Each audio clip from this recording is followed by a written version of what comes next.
అమ్మేమో ఇంట్లో పని మొత్తం చెయ్యమంటుంది. నాకు అసలే బద్ధకం. ఇప్పుడు ఏం చేద్దాం? హీరో హోండా బండి మీద పొరడు చూడు. ఉసే, ఎప్పుడు ఒకలానే రీల్స్ చేస్తావా? కొంచెం డిఫరెంట్ గా ట్రై చేయొచ్చు కదే. డిఫరెంట్ గా అంటే ఎలా? మే హోనా. ఇప్పుడు నువ్వు అక్కడున్న బట్టలన్నీ మడత పెడుతూ రీల్ చేయాలి. ఓకే.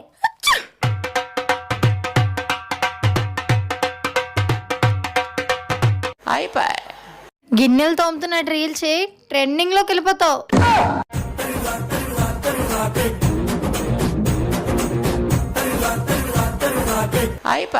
ఇల్లు తుడుస్తూ డాన్స్ చేయి, అద్దిరిపోద్ది.